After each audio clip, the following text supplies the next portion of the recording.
Hi. We'll wait for people to join. This is Sandy Shellis. Hi. Good afternoon. Today, I'm going to talk about a lot of things that are going to tie into something at the end. We all know about Syria. We all know what the United States did. We all know a lot of things. But what I was looking at was all of the gas companies and the oil companies and where they are and their ties. And it is overwhelming when you think about what we are up against if we want to end fossil fuels, if we want to stop, if we can stop. We're addicted. But it's not even that. There's more than that. I mean, pipelines all throughout the world, all the countries. These these companies, they are expanding. They're expanding, and they have global oil shipping, and we're going to talk a little bit about that, because there is a place in Louisiana, and it's in the Mississippi Delta, and it's called VLCCs, Very Large Crude Carriers. They built this son of a gun so that they could get these companies and Russia, the Persian Gulf, Brazil, China, Indonesia, so they could get these gigantic cargo oil ships into that port to get our natural resources, suck them out of the ground, and ruin our properties, ruin our water for profit. That's a big one. And I was going to start a little different, but I really got fascinated in this little bit of shipping ditty. And I'm going to start with this. I guess I'll unplug this thing. I have notes. I have so much stuff. But I want to say hi to everybody, Kelly, Louise, and Cindy K, and Mindy, and everybody for joining and sharing. Thank you so much. We're going to start with these shipping of oil. And then we're going to go to this company that I highlighted in the beginning. Lovely Dick Cheney's sits on the board of Genie Energy. It's all just one big grab bag of 1% shit. And if we want to go fossil fuel free, we are up against enormous odds. And I don't mean to be a naysayer, and I'm not going to be an alarmist, but we are up against enormous odds. So here we go. Shipping. And I will have all my links up after. The more than 52,000 ships crisscrossing ocean trade routes will burn more than 2 billion barrels of heavy fuel oil this year. So they're carrying it and they're burning it. Heavy fuel oil, a crude oil byproduct, contains sulfur concentrations up to 1,800 times higher than diesel fuel burned on U.S. highways. Ships contribute between 2 and 3% of the world's total greenhouse gas emissions, studies show. Unless the world takes actions to control noxious air pollutants and reduce greenhouse gases, harmful pollution will grow in tandem with global trade. Okay, there's that. So the pollution is going to rise with global trade. Do you realize that we are already at 400, maybe more than 400 whatever the measurement, ppms of carbon in the atmosphere? We're going to be at 1.5 C. And if you're scientists out there, fix my numbers, because we're high, okay? We're going to exceed the Paris Climate Agreement. As I go, atmospheric processes transform ship exhaust into toxic particles, just like airplanes, which drift far from shipping routes. Originating along shipping routes, these pollutants endanger human health and acidify lakes and streams hundreds of miles inland. That's not just in the United States. That's in the whole entire world. China, everywhere. Everywhere. You cannot escape this. OMV, and I have to get you that name, has said that it continues to aim for some kind of 2018 final investment decision for its joint venture deep water gas discoveries offshore Romania. And that is where I read that they own it. They say they own the ocean. They say they're going to schedule for sanctioning its joint venture deepwater gas discoveries off offshore Romania. And in a statement to now I'm going to tell you about my resources too, because I subscribe to gas industry and oil industry trade journal magazines, so I know what's going on. These guys are going to try to do, all this stuff off of Romania. And this another firm, NGW, the Austrian firm, said, we're continuing engineering activities together with our partner, ExxonMobil, for the Neptune project. We have concluded the conceptual evaluation work and selected a potential development plan for both Domino and Pelican South gas discoveries.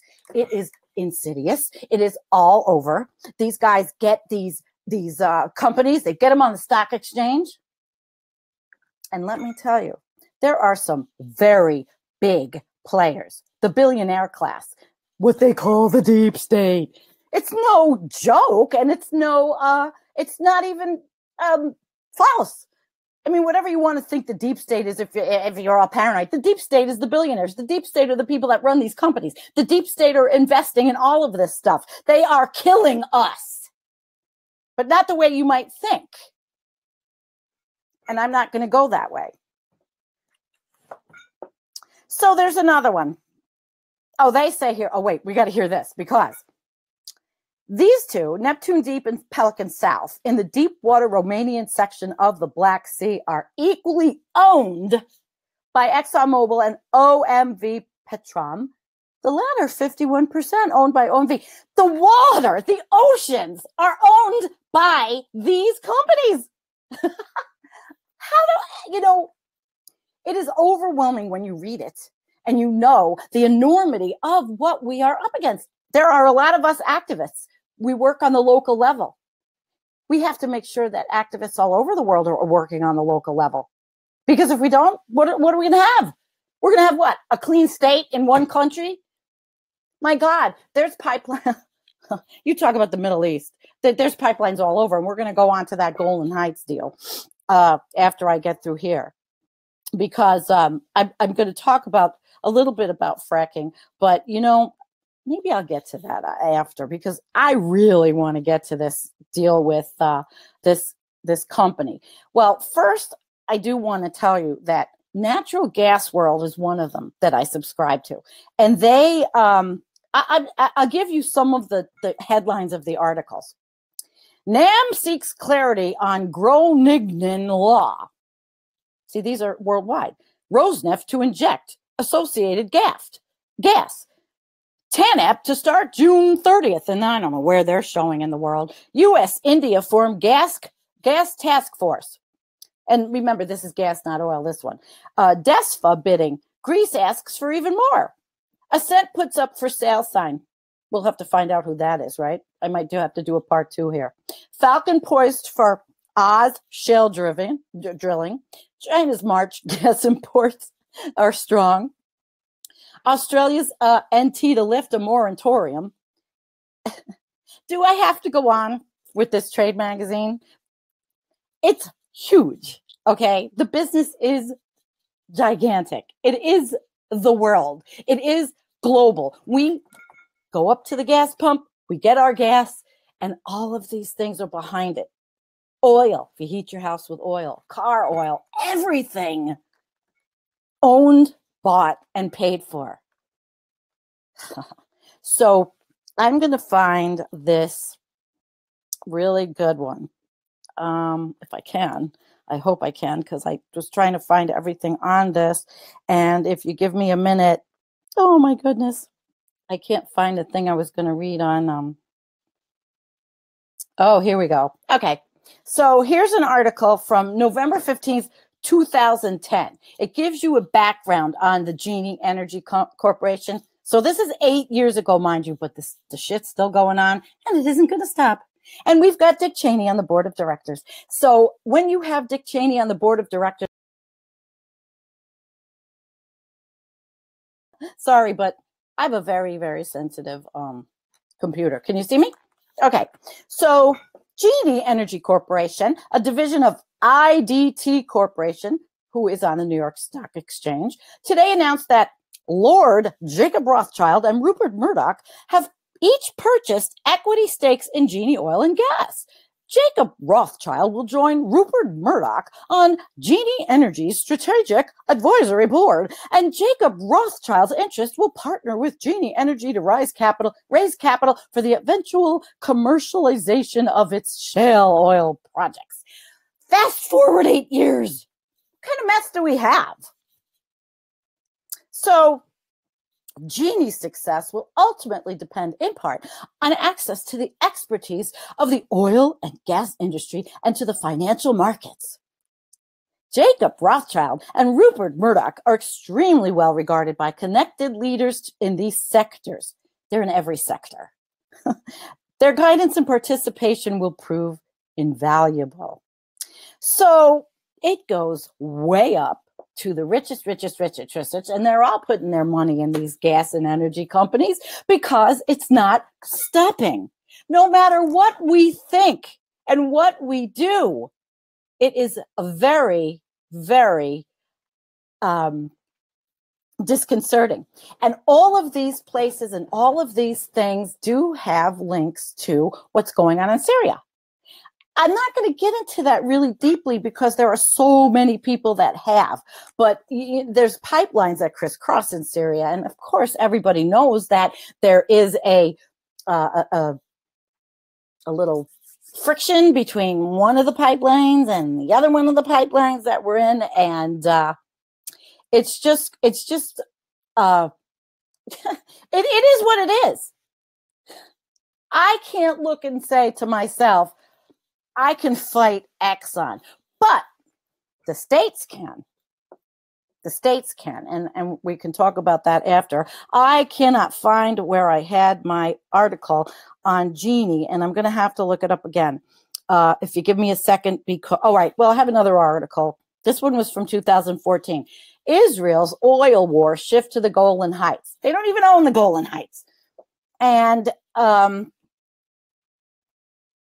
probably those big ships from America, United States, from the Delta down there, the Mississippi Delta that's getting ruined, probably go to Israel, probably go there, probably do all this stuff with all these companies. An American oil company is convinced that Moses may not have been wrong after all. It is betting millions of dollars on the hope that Israel actually has enormous amounts of oil inside its borders that could meet most of the country's needs. The only problem, the oil is either trapped deep inside rock in a compound known as oil shale or located haphazardly close to Israel's freshwater sources. Environmental activists in Israel back then in 2014, they had won a victory. And so there are activists there, but this was all ready to go. And these are the things that lead to things like what happened in Syria. Don't fool yourselves that it was just, Assad and chemical weapons. There's so much behind us. There is so much fierce competition for all of these oil and gas deposits. It's just insanity. And I'm going to read to you First, I'm going to read to you the names of gas and oil pipeline companies, okay? Tons of them. Kinder Morgan, Plains All American Pipeline, Energy Transfer Partners, Enbridge, Enterprise Products, TransCanada Corporation, Williams Companies, Magellan Midstream, Pembina Pipeline, ONEOK, Spectra Energy, New Star Energy, Buckeye Partners, ConocoPhillips.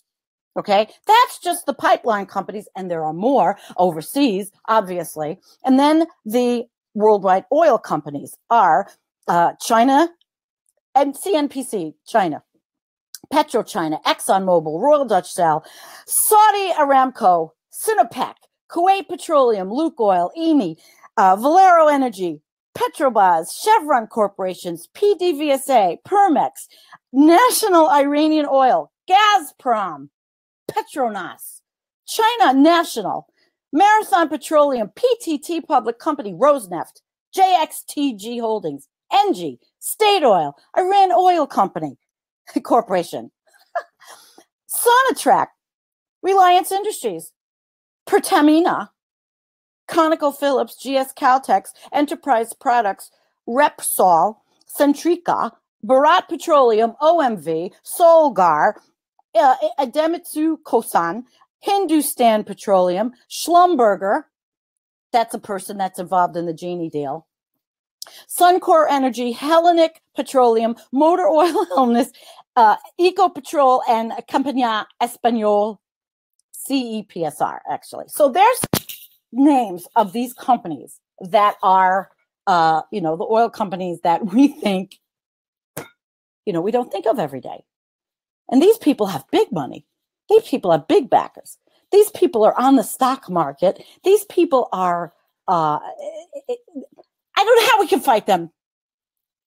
And I'm not even going to talk about an answer to fighting them. We're in a predicament. And a predicament sometimes has no answer. Although I am ever optimistic, and that's why, I want to get solar and I want to do those things. But when you look at the enormity of the problems, and, maybe I am being alarmist. It's freaking snowing April 18th. We haven't had any spring. My property is decimated. The trees are all broken from a tornado. It looks like hell out there. The stream is overflowing. It's just craziness. And it's all linked to all of this. It is all linked to all of this. And I can't, okay, Genie Energy. Here we go. We're going to talk about Genie Energy now because they are the American energy company headquartered in Newark. That's a lovely place. I'm sorry, I'm not going to insult anybody from Newark, New Jersey, but I have been there. It is a holding company comprising Genie Retail Energy, a retail energy provider in the United States, and Genie Oil and Gas, which is pursuing a conventional oil project in the Israeli-occupied Syrian Golan Heights, and with Dick Cheney there, and then you have that war hawk Bolton that Trump picked. What do we expect? What do we expect? And the corruption within all this, money laundering, corruption, you name it. It's going on. And it's not going to stop. We can go and vote. We have to vote in 2018 because we got to get these creeps out of office. We got to get the climate deniers out. But this is huge. This is what the economy of the United States and the world is founded on. How do we change this? Genie's founder and chairman, controlling shareholder and CEO is Howard Jonas. And then there's a whole bunch of names of people that do things. Vice chairman, and there's a subsidiary. And then, Genie Energy's strategic advisory board is composed of Dick Cheney. Every time I think of Dick Cheney, I think of that Star Wars spoof on Dick Cheney back in the day. I think it was Saturday Night Live. He really, truly was an evil vice president. I lived through it. I hated the guy. Halliburton was a clusterfuck, and it was really awful. But it's been happening. This stuff has been growing for years and years and years, since the 1950s, at least, because in the 1950s, the United States imperialist bullshit started with Iran. Okay? Totally. And I'll take comments after I finish.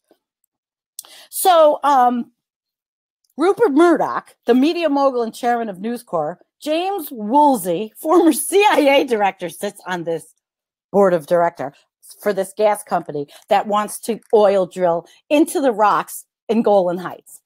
You got to make your own, connections here. Larry Summers, former head of the U.S. Treasury. Bill Richardson, former governor of New Mexico and an ex-ambassador to the United Nations and United States Energy Secretary. Michael Steinhardt and Jacob Rothschild. And Mary Landrieu, former United States Senator from Louisiana, where that biggest thing for the biggest boats to go into happens to be. What do you think? Corruption, greed, all over.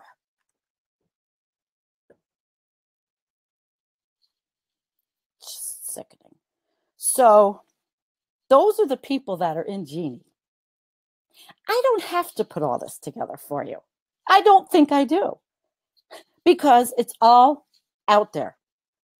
It's all out there. So the greed, it's capitalism. And I'll tell you, all over the world, it doesn't really matter what the stinking country is. They're all doing the same thing. And they all have partnerships, and they all have oligarchs, and they all have money. Every single one that deals in this, in oil.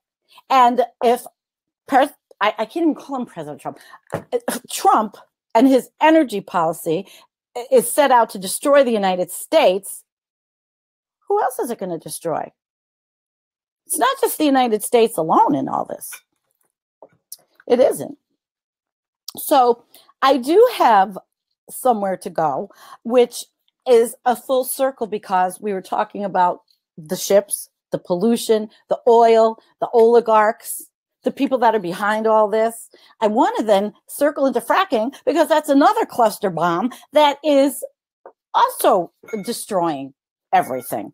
So now we go to my notes, because I am one person that takes a hell of a lot of notes before anything, and I do it for days, and then I want to come to you. So fracking. Okay. We had brought you, when Kevin Gilbert went to Britain, we had brought you a nice live stream from one of the activists there in Quadrilla. Well, the conversation reports an article by Andreas Goldthau that fracking looks set to arrive in Britain after all. U.S.-Australian energy company Quadrilla recently announced it may begin producing the UK's first commercial shale gas sometime in 2019. Theresa May has sold out. That country, it should not have fracking wells in it. I don't think any of the British countries, the UK, Scotland, any of them, Scotland, I think they banned fracking. What the frig is wrong with the UK? Can't they work fast enough? Do you know this Genie Energy company actually has a green energy subsidiary? It's probably like this big, for God's sakes. So the technology, now, all of this technology, and I mean, there's scientists that are working for these companies. I'm not going to lie. I just need to get a little. I'm not going to lie. There's lots of scientists. I have a lot of respect for scientists, but you are who you choose. And if you choose to work for these people, you got to live with yourself. You really do. And then you talk about this, like technology transfer for all these companies. It doesn't happen in a vacuum. It's subject to close mutual interaction with political, economic, and social forces. Are we those social forces? And that national energy policy is not a matter of objective policy imperatives, such as Russian import dependence, but a function of complex domestic dynamics pertaining to institutional procedures and processes, and winners and losers. So the competition is fierce out there for this oil, for the gas, for the contracts. Fierce. It's dog-eat-dog world out there. So what this found, this is like this thing I was reading, and all my links will be up. It was like a psychological thing.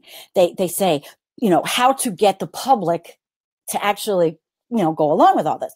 Based on the finding of a 2-year research project funded by a European Commission's Marie Curie Fellowship within the 7th European Community Framework Program, advances the ongoing debate on energy policy in Central Eastern Europe. Now, that was when I was talking about a little before. This is a Central Eastern Europe deal here.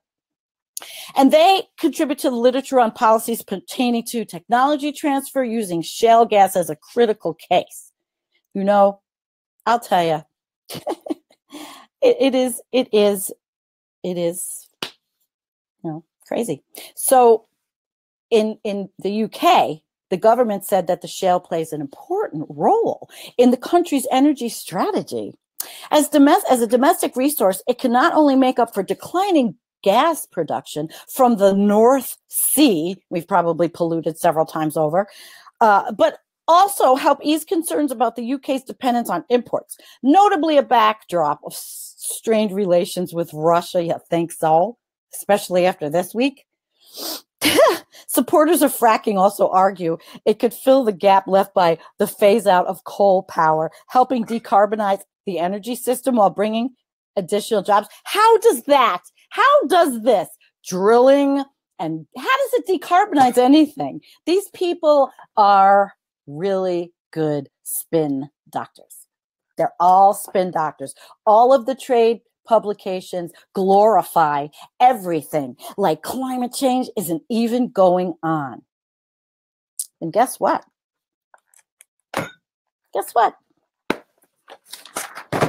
So who screwed us? Who has never given us access to anything clean? We've been this way for a very long time. Most of us were clueless and sleeping, and we're awake now. But we're awake. What do we do?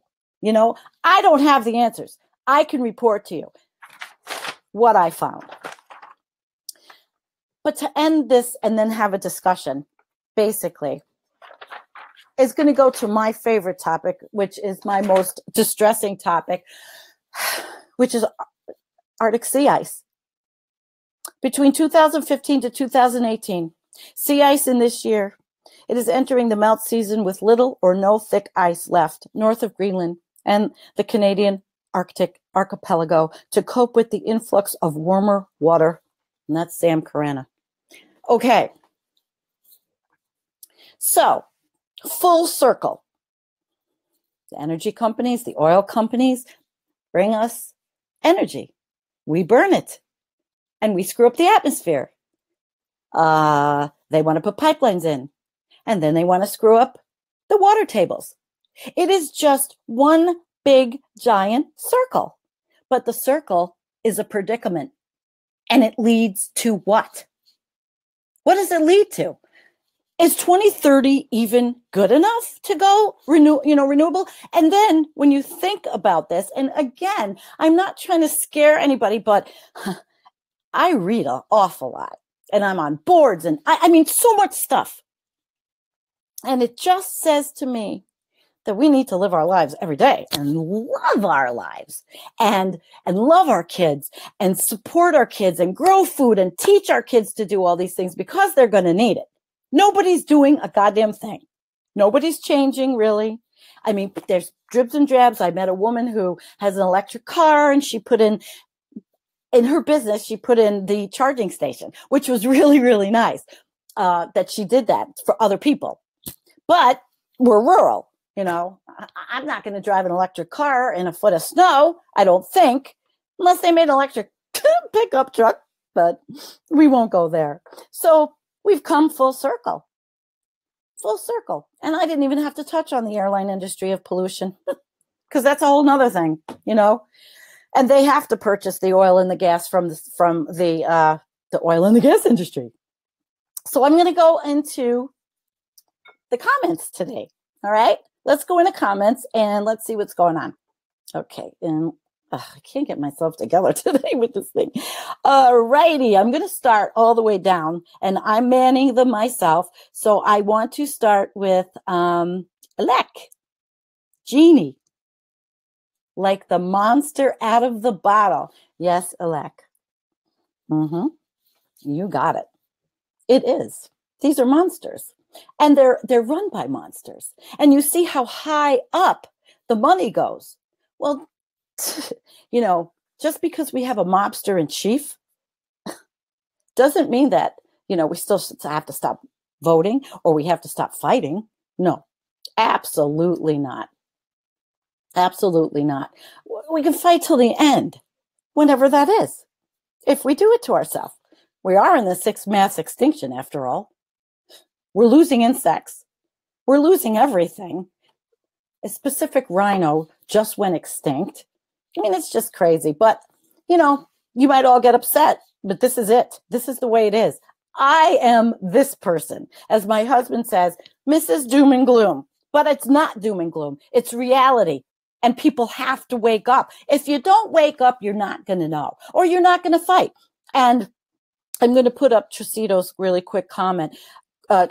Yes, Tricito, we have to fight them until our last breath. Losing doesn't matter. Fighting them from finishing their agenda? Does. Okay. So we're involved in what? We're involved in groups. We're involved in what? Just online. I mean, we have a lot that we have to do. Tonight, I have a meeting at 6 o'clock as I'm the treasurer for our local environmental group. And, you know, you can only take care of your own backyard. But as your own backyard trickles up, trickles up, trickles up. I don't know, because these companies are insidious and they'll have 50 different freaking names. It's very hot in my house, I have to tell you. I have that wood stove. I have like the super duper really efficient wood stove, and it is 82 degrees and I have the door closed. I'm dying. But okay, let's get to some comments. Let's say hi to, okay, Heidi. Heidi said, hi, ECH and everyone. This is what I just shared with this stream. Wow, this is so important to understand and put the issues that we are facing in our world with Syria into context. Thank you, Environmental Coffee House.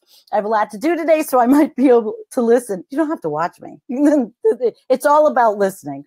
It's all about listening. Thank you, Heidi, very, very, very much. To say, give a shout out to Kim and Kelly. It's so great. I love it.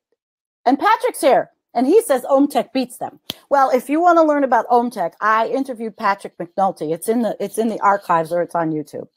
And by the way, we now have a MeWe and a Twitter. So we're doing pretty good. Of course, I'm, you know, ragged, but it's a labor of love. And I love what I'm doing. So what can you do? Brian, we can practice demand destruction to some extent. Reduce consumption as much as possible. Take solutions that come out of the peak oil movement. Yeah, man. Yeah, man. You know, if we all had the ability to do that and not drive anywhere or not do anything, maybe, you know, but we don't have the best options. He says we can practice demand destruction.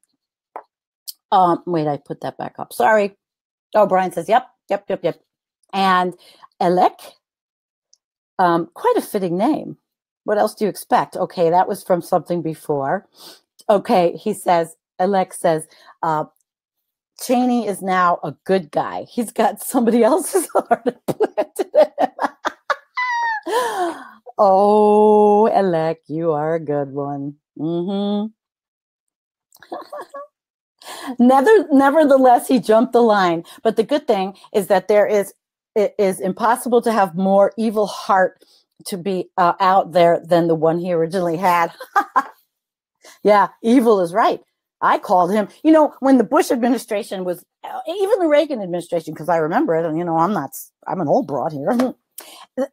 Ronald Reagan and the evil empire. And, you know, it was like projection in the psychological arena.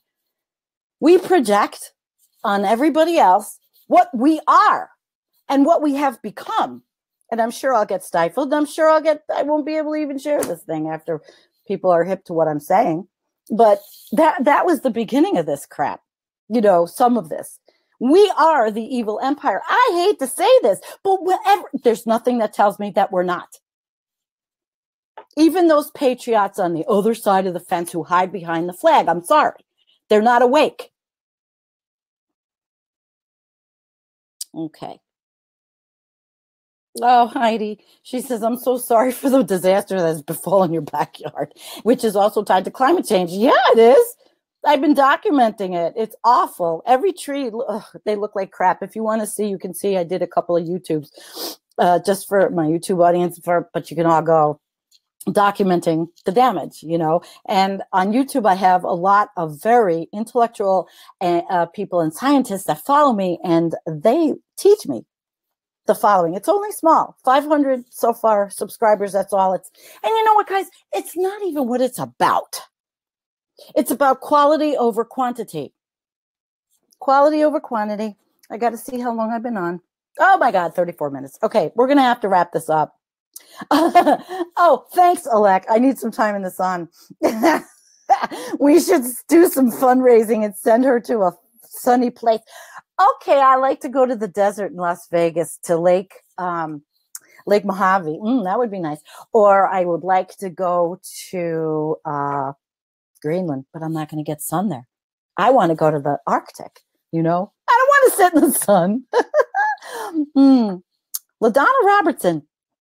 Aw, she says, thanks with Red Fine. Heidi, thanks for sharing. I'm so glad you're all here because you're learning about Environmental Coffee House. It's not just me. You know, we have Nikia now, and she does the Solar Matter show. She's like my yin and yang. I'm telling you the horrible truth, and she's telling you how to live and not worry.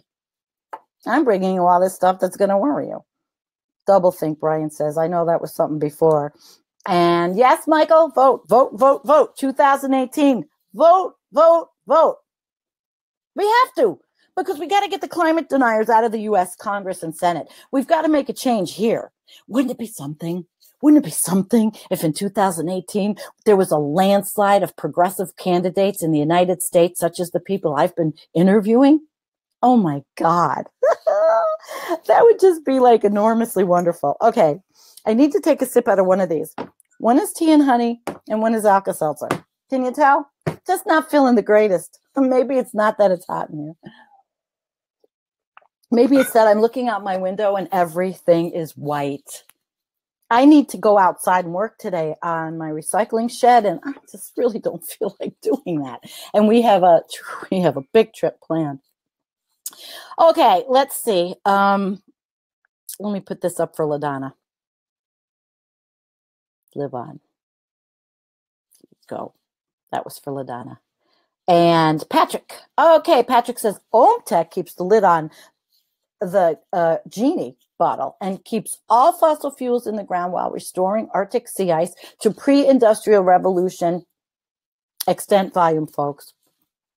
Patrick, I hope you're finding the money from somebody. Alec?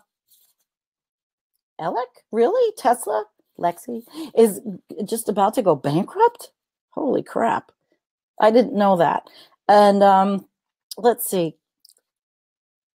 Okay. Well, Donna's wondering where Josh Fox right now? What's his ongoing good work as another documentary? Maybe. But then we got people like me who are talking to you, who you can spread out. I'm saying truth. You know, it's funny. My friend Kevin Sandblum, who has a show, The Black Bear News on YouTube. Today, I was watching his live stream, and he was saying, you know, that he's a truther, but that when you get labeled the name truther, it conjures up all kinds of other things. Well, I'm telling you the truth based on my research and based on my heart and based on everything I've learned doing Environmental Coffee House and before. It's how you process it. And I find good references. So let's see. Then they bail them out, and the whole environmentally friendly and sustainability lie is being propagated. Yeah, that's how I feel. I don't want to.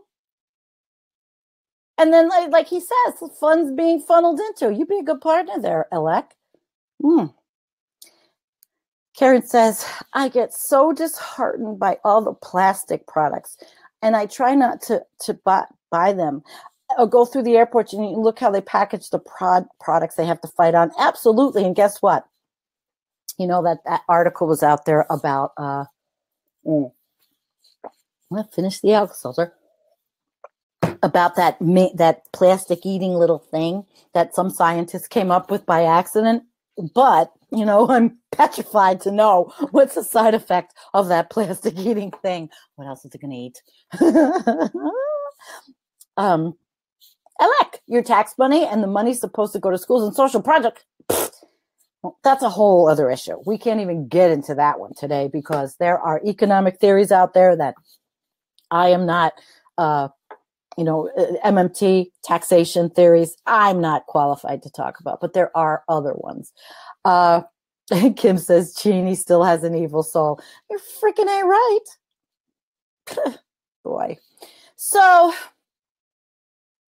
let's see. Brian says, we have the legal framework for it for real change. It's just that we need to get widespread awareness of our predicaments and recalibrate our expectations, which is beautiful. And that means our expectations, and I'm included. I wear jewelry. I wear makeup. I bought into the whole freaking thing for years. I worked. I was a consumer. I have more shit than you can imagine. To downsize, it would kill me. Okay? I'm honestly telling you, I woke up. I do all kinds of things to try, to mitigate the circumstances. I mean, I'm wearing, something that's probably from a mine. And somebody had to work hard to get it. Did I think about it when I was doing my jewelry collection? No. I do now. Chasito. I never lie on purpose. The problem is even many trustworthy sources become unverifiable, fraudulent, and debunked. And in the information cycle, it seems to happen often. Journalism is a nightmare today, at least from an observer standpoint. That is why I go to science journals. I go to trade journals, because you're looking at what the people in these trades are telling each other. If you look at the natural gas and the oil publications, you'd think that these are the second coming of God, and that everything is going to be fine, and that there is no climate change and nothing's wrong. And God damn it, we can have tankers going through the Arctic without an icebreaker. You know what happens when we have a blue ocean event, guys? That's another discussion. And bring Torstein back in for that one. Mindy, we are all seasoned consumers. Yeah, Mindy was at my house. She knows. I'm trying. It's very hard to break 50 years of habits, maybe some pathological habits. I don't know. But that's about it. Well, listen, we've been on for 41 minutes. I meant this to be a 20-minute little thing, but we did have a lot of people join us, and it was a very, very worthwhile slam that desk harder. Oh God, you guys, even in my most do I sound like, oh please, you know what, I'll never slam the desk again, because Rush Limbaugh does that all the time. Oh, that's the last time I'm going to do that. Forget it. No slamming of the desk is allowed anymore at all. So thank you, everybody, for coming. I do want to do one thing. I want to give a shout out to the GoFundMe people who have donated to my husband's GoFundMe, Ed Summers, and there are others, and I don't have the names, but we'll have an update. Thank you so much. It's been a really hard road. You have no idea, how difficult this year has been since July. But you live on. Just like what we have out there. We have to live on. And we have to do what we do, and we survive, and we love, and we love, Kim says thanks. Goodbye, everybody. Peace. I love you, and thank you for coming.